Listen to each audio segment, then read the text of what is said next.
And welcome to the Trib Live Radio Morning Show. Josh Taylor with you here in studio, joined by Trib columnist and high school sports writer Kevin Gorman. Kevin, Pirates having a pretty big series coming in this weekend. The Cubs are in town. Final series before the All-Star break. The Pirates are actually starting to show some flashes here. I believe they've won 10 of their last 13 games. Meanwhile, the Cubs come in limping. They've actually lost a lot of ground here in the division race. What was once a 15-game lead has now been almost been cut in half. But in the same token, Jake Arrieta is the man on the hill tonight facing the Pirates. But let's start with last night first. Tyler Glasnow, in case you haven't looked at the front page of this morning's Trib, Tyler Glasnow makes his debut last night. Not the best of results, but he does pitch into the sixth inning. Did show some great flashes. Got his first strikeout, I believe, in the second batter of the game. So we saw a little bit of what we would expect with Tyler Glasnow. He walks his first batter, gets a strikeout in the first inning, also gives up a handful of runs. The walks were down, so we saw some mixed results here as far as the first go-around for Tyler Glasnow. Yeah, I think the thing you have to take into consideration was this was his major league debut. He did it on the road, he did it at Busch Stadium, and he did it against Adam Wainwright. So when you take those things into consideration, there was a lot of pressure on a guy who was kind of a late call-up. And this wasn't something that was, I think, done by design, but more out of necessity, given, the injuries and the rotation right now. So for Glasnow, I'm more impressed than I would say a so-so start.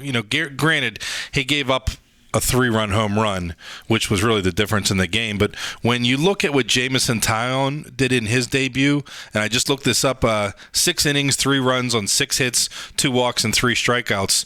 In that regard, and that was against the Mets. Right. You look at that and you say, well, Glasnow's debut was pretty good. I mean, he missed on a couple pitches that were costly, and obviously the 3-run home run being the most costly, but he didn't get the run support, and they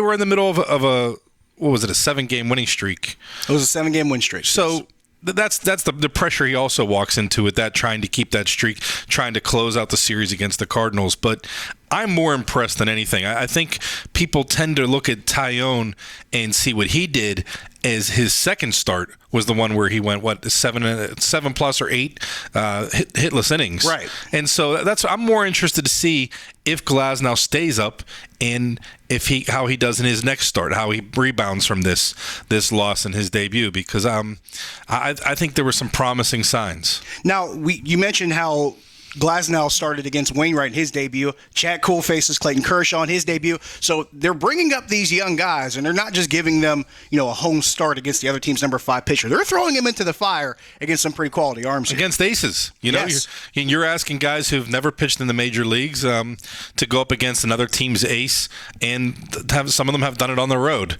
which is, only adds to the pressure. So I think that's the one promising thing. That's the one thing that inspires me a little bit, is that when you see guys who rise to that challenge, even if they lose, they show that they were up to the challenge. They were up to, knowing that they were going up against somebody good. I'd be a lot more disappointed if Glasnow walked more batters than he struck out, or even if it was equal. It was 5-2. Right. Strikeouts to walks in 5 2/3 innings. I mean, he did it in a pretty good ratio. Yeah, so I'd be a little more concerned about that. I'd be more concerned if he didn't last at least 5 innings. Those things to me are promising. They took him out immediately after he gave up the home run. That's something that I said right at the time. I wish they would have left him in just to see what he's made of. I understand you're dealing with pitch counts. I understand you're dealing with the guy at his major league debut. But just me, selfishly, I wanted to see how he responded to that. I wanted to see if he came out and threw a strike on the next pitch, or if he was rattled. And maybe the Pirates didn't want anybody else to see that. But selfishly, as somebody who follows the Pirates, I wanted to see how he handled a little bit of adversity, and whether he has some of that makeup that says, okay, I'm going to come back and throw the next, retire the rest of the side, get out of this inning, and show me what he's all about. Now, with that in mind, we saw Glasnow's debut. We've seen Chad Kuhl with a couple starts. We've seen Jameson Taillon. Granted, he's on the 15-day DL, but he is eligible to come back off next weekend.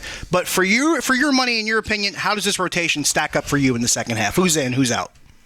Well, I think Nice is on his way out. It appears that way. And I think Locke, given that he's 8-5, that he has more wins and losses, even if it's uninspiring. I think he's probably your number 5 guy. So he should be, because he's a number 5 So guy. you have Cole and Lariano, and that leaves 2 more spots in the rotation, and you have 3 guys battling for those 2 spots. I would like to see all 3 of those guys come up. Whether somebody moves to the bullpen, and I'm not necessarily saying one of the rookies. I mean, maybe Locke moves to the bullpen. Maybe and maybe Cole isn't quite ready yet. But I'd like to see these guys stay. I don't like the idea of them as just spot starters.